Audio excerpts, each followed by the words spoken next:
ये क्या तोहफा आपने मेरे लिए सेलेक्ट किया है? अजीब साइको लड़की है। क्या हुआ बेटा?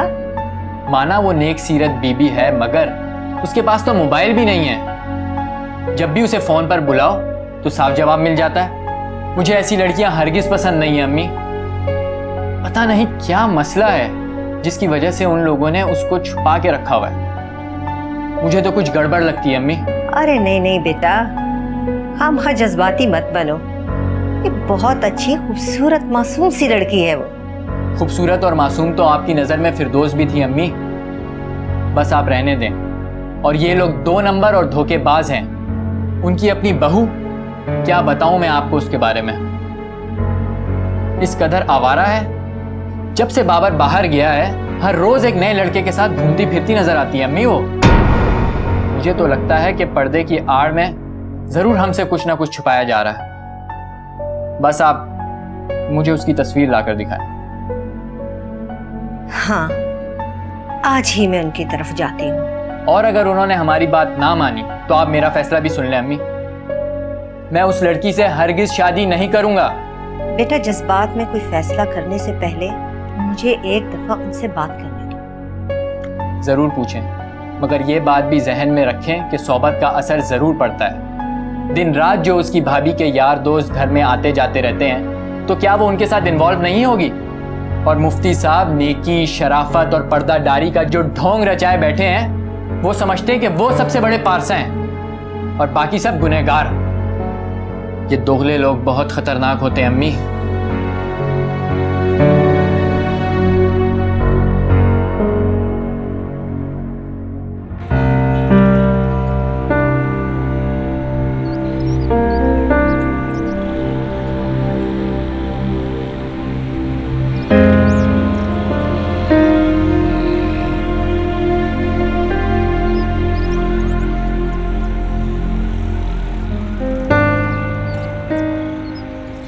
मुफ्ती साहब, किशोर बहन मासूमा को अपने साथ ले जाना चाहती है। क्यों, खैरियत? इसमें परेशान होने वाली क्या बात है भाई साहब? बहू है मेरी, मैं चाहती हूँ अजहर और मासूमा साथ मिलकर शॉपिंग करें। देखे बीबी, मंगनी कोई पायदार रिश्ता तो होता नहीं है, और वैसे भी ये हमारे खानदान का रवाज नहीं है। मैं इस बात की इजाजत नहीं दे सकता। माफ कीजिएगा भाई साहब, आपका ये डबल स्टैंडर्ड मेरे समझ में नहीं आया। आपने अपनी बहू को तो माइंड न कीजिएगा, बहुत आजादी दे रखी है, और बेटी पर इतनी सख्ती, मुझे तो अब शक होने लगा है। कैसा शक? क्या मतलब है आपका? नहीं नहीं किशोर बहन, आप दिल में किसी गलतफहमी को मत लाइए। मेरी मासूमा तो बिल्कुल नेक और शरीफ है। हमने उसको ऐसी तरबियत नहीं दी कि लोग उस पर उंगली उठाएं। हाँ, मगर सोहबत का असर तो पड़ता है ना। आप बुरा मनाए या अच्छा, लोगों की ज़बानें नहीं पकड़ी जा सकती। दुनिया वाले इतने अंधे नहीं और ना कम अकल है। सब जानते हैं कि आपकी बहू का किरदार कैसा है। आप होश में तो हैं? आपकी जुर्रत कैसे हुई मेरे किरदार पर कुछ भी कहने की? मेरी मर्जी, मैं जो चाहे पहनूं, जो मर्जी करूं। आप कौन होती हैं मेरे पर्सनल मैटर में इंटरफेयर करने वाली? शीबा, तुम जाओ यहाँ से। मुझे किशोर बहन से बात करने दो। मैं कह रही हूँ जाओ यहाँ से। मुझे कोई बात नहीं सुननी आपकी। मैं तो यहाँ ये मामला संभालने आई हूँ, बेइज्जती करवाने नहीं। मेरे बेटे ने तो पहले ही मना कर दिया था कि इस बदनामे जमाना घर में मैं शादी नहीं करूंगा, जहाँ दिन रात अय्याशी का अड्डा खुला रहता है। नेकी और शराफत के पर्दे में जो खेल खेला जा रहा है ना, मैं उससे बेवकूफ नहीं बनने वाली। मुफ्ती साहब, याद रखिएगा, इस दहलीज को पार करने से पहले कोई भी शरीफ लोग 100 बार सोचेंगे।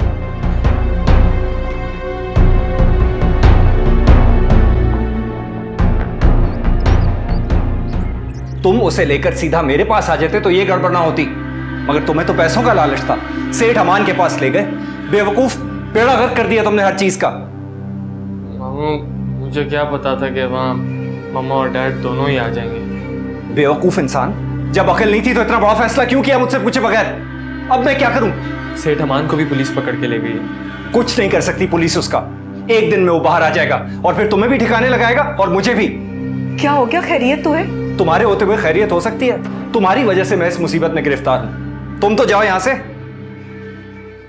तुम्हारी वजह से हमें आज वो जिल्लत और रुसवाई उठानी पड़ी है जिससे हमारी उम्र भर की नेकी और शराफत खाक में मिल गई। ये उन्होंने महज रिश्ता तोड़ने का बहाना ढूंढा। लोग पागल नहीं है शिबा। मैंने तुम्हें मना किया था कि जो बेहयाई तुम अपनी माँ के घर में करती आई हो वो यहाँ मत करना। जबान संभाल कर बात करें आप आंटी, आप मेरी इंसल्ट कर रही हैं। और तुम जो हम पर जुल्म कर रही हो, मेरी बेटी की अच्छी खासी बात चल रही थी, उन्हें कोई एतराज नहीं था किसी बात पर। अगर तुम्हारी बेहूदगी और बेहयाई देखकर उन्होंने आज... मेरा मुंह मत खुलवाएं आप। ये बात आप भी अच्छे तरीके से जानते हैं कि आपकी बेटी मासूमा किस कदर मासूम, नेक और शरीफ है। और पर्दे की आड़ में इसने अपनी सहेली मरियम के भाई साद के साथ इश्क लड़ाया और तन्हाई में उसके साथ... शिवा!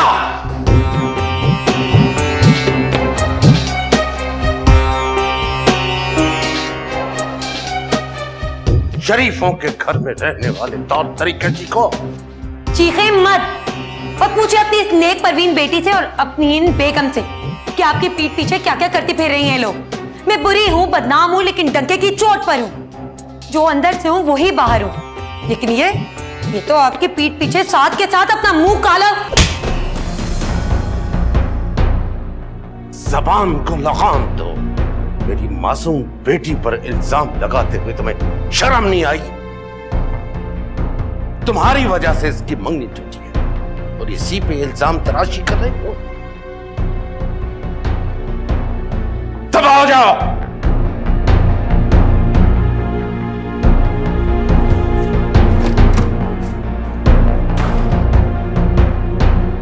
ना मेरा बेटा, ना बेटा, ना बेटा, ना।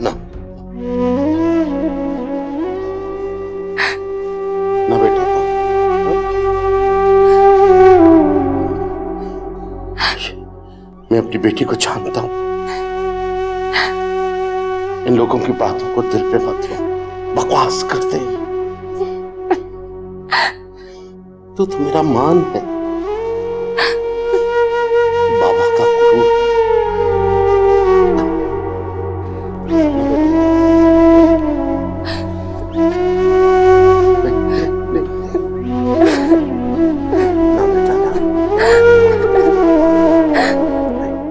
मैं इस बुड्ढे का वो हश्र करूंगी कहीं शक्ल दिखाने के काबिल नहीं रहेगा। मुझे मारा इसने, इसका वो हाल करूंगी कि सारी जिंदगी भर याद रखेगा। ये सबूत कहां से लाऊं मैं? सबूत? कितनी पागल हूं मैं भी। शिट। बस एक बार मुझे सबूत मिल जाए, एक बार, फिर तो मैं... उमर, मिमी बहुत अपसेट है। बच्ची है, संभल जाएगी। हाँ, मगर सानिया के बारे में कुछ... राबिया, मैंने तुम्हें पहले भी कहा है कि इस घर में मैं उस औरत का तस्करा सुनना पसंद नहीं करता। फिर भी तुम जानबूझकर मुझे टीज क्यों करते हो? मैं सिर्फ इतना चाह रही हूँ कि मिमी को उसकी माँ मिल जाए। तुम भी तो उसकी माँ हो, तुम उसे क्यों नहीं संभालती हो? तुम भले कितनी भी उससे नफरत करो, भले उसका नाम सुनना पसंद ना करो, मगर इंसानियत के नाते अपने बच्चों की माँ को ढूंढना चाहिए, कहीं वो गलत स्टेप ना उठा ले। इतना कुछ करने के बाद वो किसी को मुंह दिखाने के काबिल है क्या? शर्म से डूब मरे। मैं उसे तलाश नहीं करूंगा राबिया, उसने मेरे साथ बहुत बुरा किया है, बहुत बुरा।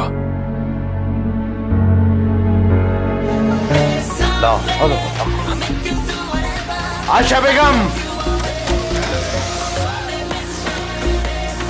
जी मुफ्ती साहब। तुमने उस बेहया को कहा नहीं कि इस घर से दमा हो जाए? मैं इस गंदगी को मजीद बर्दाश्त नहीं कर सकता।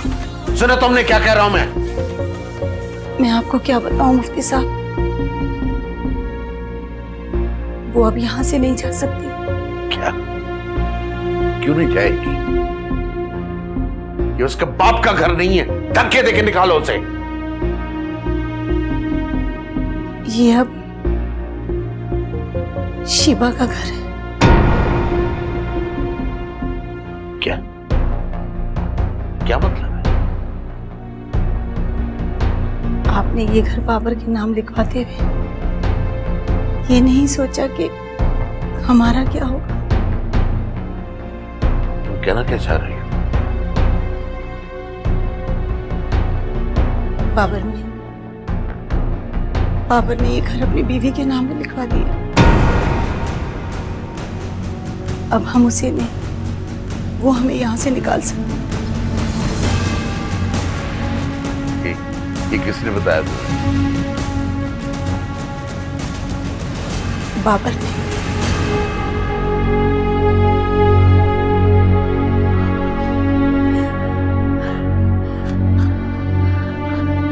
बाबर ने?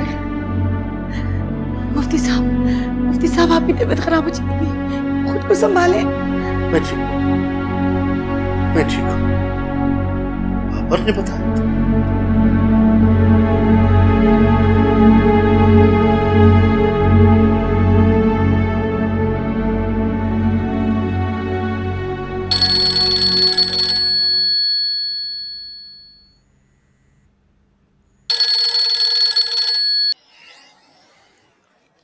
जी अब्बाजान। बाबर, तुम हमारा फोन नहीं उठा रहे थे। वो अब्बा जी कमरे में नहीं था। अब किधर अलाउड होता है कॉलेज में फोन ले जाना। खैर, आपकी मिस कॉल्स आई हुई थी, खैरियत तो है? तुम जैसी औलाद हो तो बाप कभी खैरियत से रह सकता है? तुमने मुझे धोखा दिया, बेवकूफ बनाया मुझे। बाबर, मैं कभी तुम्हें माफ नहीं कर सकता। वो अब्बा जी अब क्या हो गया है? एक तो जब देखें आपका फोन आता है और शिकवे, शिकायतें, शिबा की बुराइयां। क्या समझ रहे हैं आप मुझे? हालांकि उस बेचारी ने कभी भी आपकी ज्यादतियों के बारे में तो मुझे कुछ नहीं बताया। तुमने मेरे लाड प्यार का नाजायज फायदा उठाया बाबर। ये घर मेरी मेहनत की कमाई, रिज्क के हलाल से बनाया हुआ है, और ये घर तुमने उसके नाम कर दिया। ये तुम कैसे कर सकते हो? कैसे? अदालत के जरिए अब्बा जी, क्योंकि मुझे अंदाजा था आपकी तंगदिली का। जिस दिन उसको घर से निकाल के बाहर कर देते, अरे मेरे होते हुए आप लोगों ने उसको बर्दाश्त नहीं किया, तो मेरे जाने के बाद? नहीं, मैं उस खबीस औरत को ये घर कभी लेने नहीं दूंगा। ये घर मेरा है, समझे तुम? ये घर मेरा है, आचा का है। और सुन लिया है मैंने। अब्बाजान, अब आप भी एक बात समझ लें।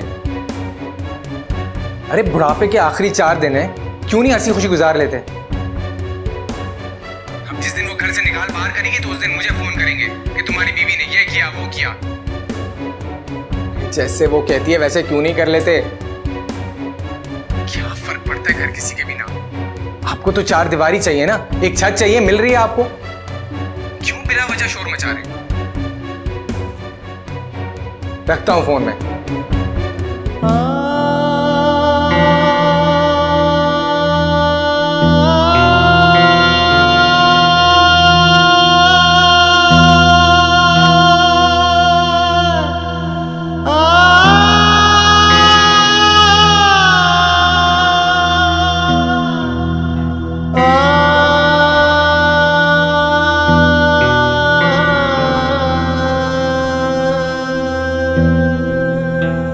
अच्छा,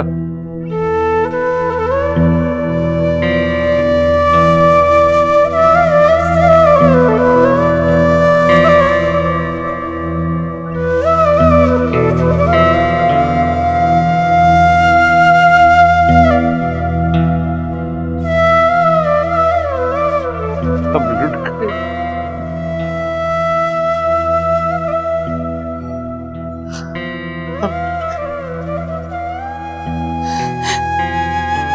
अल्लाह से ठीक कर दे, आप परेशान ना हो। बाबर ने हमें कहीं का नहीं छोड़ा, शेयर्स की नीलामी और तुम्हारा मसला हल ना करना होता तो मैं कभी दुबई ना जाती। और इन हालात में जबकि सानी मुझसे दूर है और साथ की ये हालत है, मेरे लिए यहाँ से जाना बहुत मुश्किल है। लेकिन तुम सानी की तलाश जारी रखना और जैसी कोई इत्तला मिलती है मुझे जरूर बताना, और साथ का भी ख्याल रखना। मुझे तुम्हें बताने की जरूरत नहीं है कि साथ तुम्हारा बेटा है।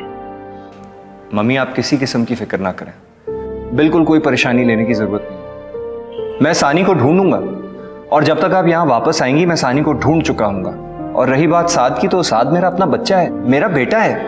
आपको इसकी फिक्र करने की बिल्कुल जरूरत नहीं है।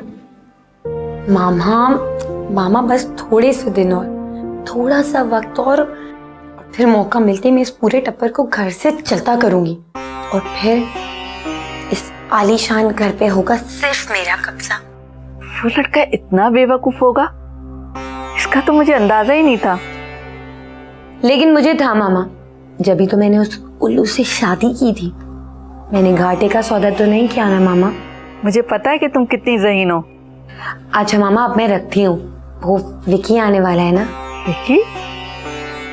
उसे तुमने घर पर बुलाया है? तो और क्या, और कहाँ बुलाऊंगी, अपने घर ही बुलाऊंगी ना। लेकिन वो तुम्हारे ससुराल वाले मर गए बेचारे, सब कुछ क्लियर हो गया। वैसे भी बाबर ने उन लोगों को साफ साफ बता दिया कि अगर उन्होंने जरा सी भी चूं चां की तो मैं उन सबको घर से निकाल कर बाहर फेंक दूं। Good, very good. ये तुमने अच्छा किया कि विकी को एतमाद में लेकर सारा मामला क्लियर कर लिया, और शुक्र है कि उसने ज्यादा हंगामा नहीं किया। Oh mom, he is so cute, so liberal.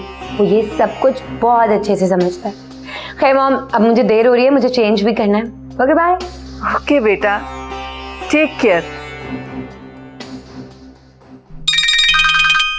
ये मुझे क्यों कॉल कर रहा है? हाँ साथ बोलो। शिवा, मैं बहुत बड़ी प्रॉब्लम में हूँ, प्लीज प्लीज मेरी हेल्प कर सकती हो? बोलो, क्या प्रॉब्लम है? शिवा, मुझे कुछ पैसों की बहुत जरूरत है, प्लीज मुझे कुछ उधार दे दो। कितने पैसे? ये कोई 1 लाख। What? 1 लाख रुपए? तुम्हें इतने सारे पैसों की क्या जरूरत पड़ गई? और मांग लो अपने मामू से। शिवा देखो, शिवा मामू के पास पैसे नहीं है और नानू घर पे नहीं है। शिवा प्लीज तुम मेरा सहारा हो, प्लीज प्लीज मेरी हेल्प करो। खुलकर बात करो कि क्या प्रॉब्लम है।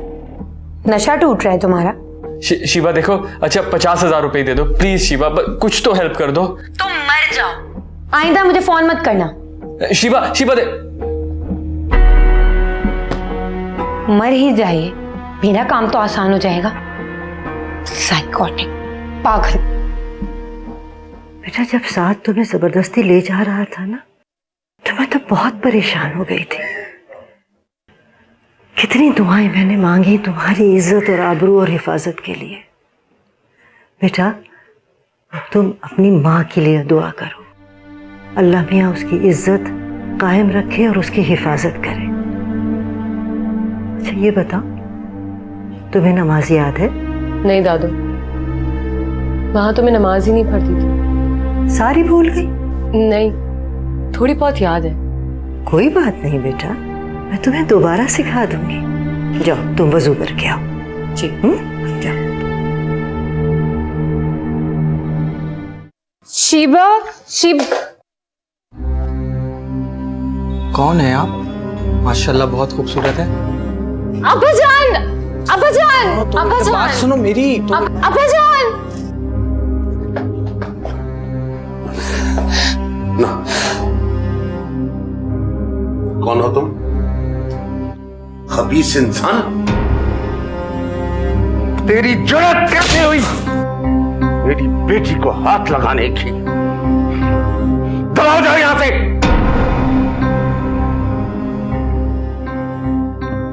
क्या बेटा, न घबरा बेटा, मैं हूं ना, तेरा अब्बू अभी जिंदा है। मत घबराओ। क्या हुआ विकी? I don't know. तुम इन जंगली लोगों के साथ रहती हो? तुमने मुझे अपने घर में बुलाकर मेरी इंसल्ट करवाई है। इस बुड्ढे ने थप्पड़ मारा है मुझे, ये जानता नहीं है मुझे। क्या? इन्होंने तुम्हें थप्पड़ मारा? इस जलील इंसान को कहो कि फौरन यहां से दफा हो जाए। क्या कह रहे हैं आप? ये यहाँ से नहीं जाएगा। मैं इसे धक्के देकर निकालूंगा यहां से। आप कौन होते हैं मेरे मेहमान को मेरे ही घर से धक्के देकर निकालने वाले? अगर इतनी गैरत है ना आप में तो जाएं, अपनी मासूमा बीबी को लेकर चले जाएं आप लोग यहाँ से। शिवा, ये तुम क्या कह रही हो? मैंने सोचा था कि जितनी देर आप लोग आराम और सुकून से यहाँ पर रहना चाहते हैं रह लें, मैं भी बर्दाश्त कर लूंगी, लेकिन नहीं, आप लोग ऐसा कैसे कर सकते हैं? आप लोग बजाय मेरा एहसान मानने के उल्टा मुझे ही आंखें दिखा रहे मेरे ही घर में। अगर इतनी ही इज्जत प्यारी है ना आप लोगों को तो जाएं, सबके सब निकल जाएं मेरे घर से बाहर।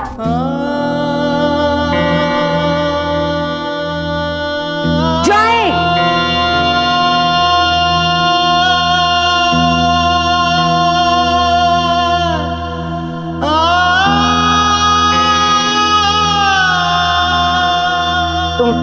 तुम बैठो। तुम 1000 रुपए की बात करते हो, मैं तुम्हें एक फूटी कौड़ी नहीं दूंगा। तुम लोगों की वजह से मैं इस अजाब में फंसा हूं। अच्छा मामू सिर्फ 500 रुपए दे दें मामू प्लीज। 500 रुपए तुम्हारे बाप ने दिए मुझे? बहुत पैसे दे चुका हूं मैं तुम्हें। सोचा था सूद समेत वापस ले लूंगा, यहां तो असल भी डूब गया। दफा हो जाओ यहां से। जहां तुम्हारी माँ और बहन गए तुम भी वहीं चले जाओ। मामू मैं मर जाऊंगा मामू, प्लीज सिर्फ 500 रुपए तो दे दे मामू प्लीज। पैसे चाहिए? नशा करना है? चोरी करो, डाका डालो या कत्ल करो, मैं तुम्हें अभी एक पैसा नहीं दूंगा। मामू प्लीज, मामू 500 रुपए मामू प्लीज।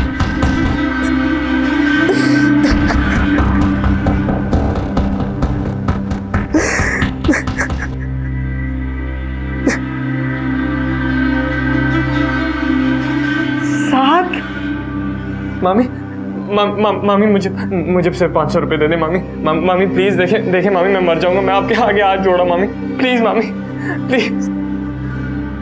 ये लो 5000 रुपए। मामू अभी तो पिछली बार वाले खत्म नहीं हुए हैं। कैसी बातें कर रहे हो यार? तुमने 2 दिन में 3000 रुपए खर्च नहीं किए? पैसे को खुल के खर्च करो, तरस तरस के नहीं। तुम्हारे मामू का दिल बहुत बड़ा है, सो एंजॉय लाइफ। और हाँ, अगर पीते पिलाते हो तो हमेशा अच्छी से अच्छी ब्रांड पिया करो। साद की तबाही में सबसे बड़ा हाथ शाकिर का है। अब तो अल्लाह ही इस बच्चे की हिफाजत फरमाए। साद तुम यहाँ से चले जाओ, अपने बाप के पास चले जाओ।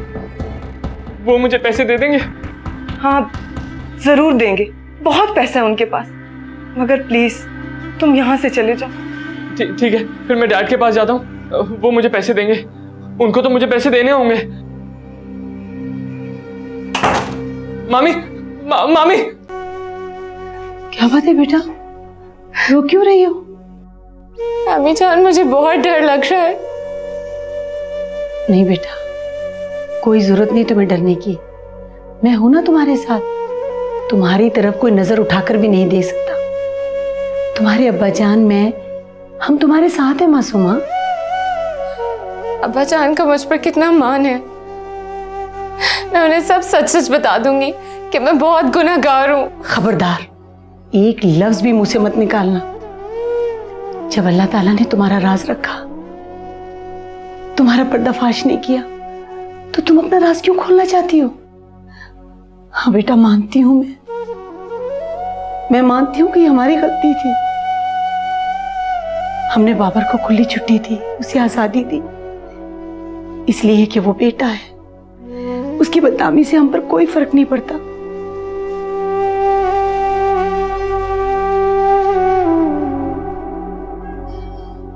हमने तुम्हारे साथ बहुत सख्ती की है मासूमा। शायद इसी की वजह है।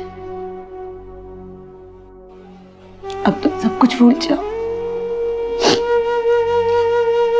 कल भी अल्लाह ने हमारी मदद की थी और अब भी वो हमारी मदद करेगा।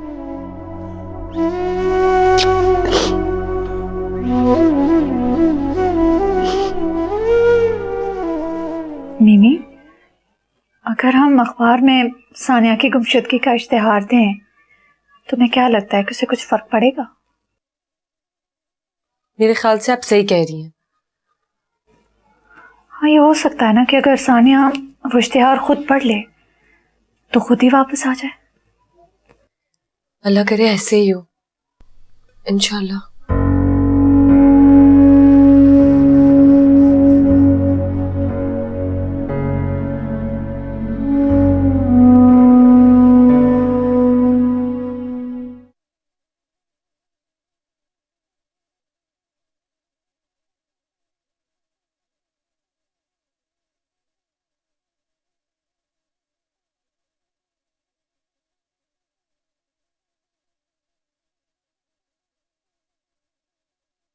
आप जाग रहे हैं मुफ्ती साहब?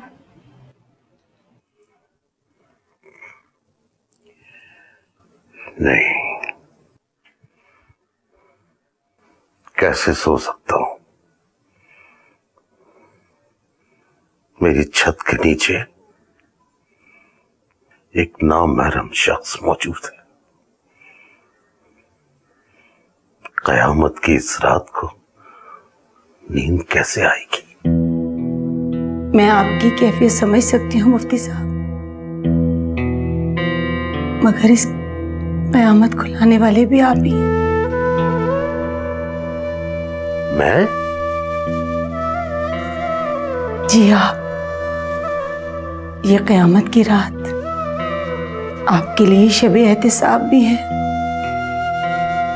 आप सोचिए कि आपने कहाँ गलती की है। नहीं, तुमने आशा बेगम, तुम ही ने इनकी ऐसी तरबियत की। बिल्कुल की है। आपने हमेशा मेरी तरबियत को गलत कहा और खुद इंसाफ का तराजू भी नहीं संभाल सके। बीमारी, इम्तिहान, अब मासूमा को कुछ आराम की जरूरत है। बहुत कमजोर हो गई है वो। एग्जाम्स की बहुत टेंशन लेती है। मुझे ये कहानियां मत सुनाओ। बीमारी, इम्तिहान सब खत्म हो जाएगा, लेकिन शादी में ताखीर नहीं होनी चाहिए। आप बेटी का हक मार मार के बेटे को नवाजते रहे। आपने ये भी नहीं सोचा कि अल्लाह ताला इंसाफ करने वाले हैं और वो इंसाफ करते हैं मुफ्ती साहब। आपने ये घर, सारी प्रॉपर्टी बाबर के नाम इसलिए कर दी ताकि मासूमा और उसके शौहर को हक ना मिल सके। और आज आप अपने ही घर में अजनबी हैं मुफ्ती साहब।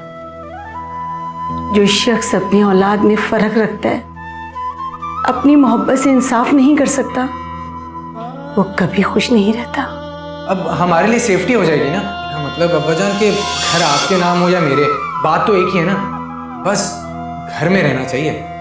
अब ये घर आपके नाम होगा ना तो वो ये फरमाइश कर सकते हैं, और अगर ये घर मेरे नाम होगा तो मैं तो यहाँ होऊंगा ही नहीं, तो उनकी ये डिमांड कोई पूरी नहीं कर सकेगा। आज आप खाली हाथ हैं मुफ्ती साहब, और ये सब कुछ क्यों हुआ, कैसे हुआ, इसका अंदाजा आप मुझसे ज्यादा लगा सकते। ये घर ही तो हमारे बुढ़ापे का सहारा है, और अब ये भी बाबर के नाम लिखवा रहे हैं। अरे 100 मसलहतें होती हैं, तुम्हें नहीं पता? बाबर हमारा इकलौता बेटा है, हमारे बाद सब कुछ उसी का ही तो है। बाबर अब शादीशुदा है और शीबा से हमें कोई अच्छी उम्मीद नहीं है। मैंने सारा बंदोबस्त कर लिया है, बाबर को सिर्फ लंदन जाने दो। फिर भी घर तो वो मेरा दिमाग क्यों चाट रही है? जाओ जाके अपना काम करो।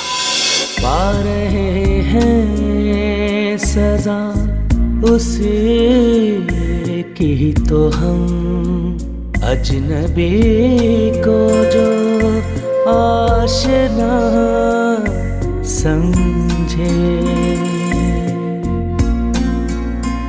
बेवफाओं को बावफा समझे।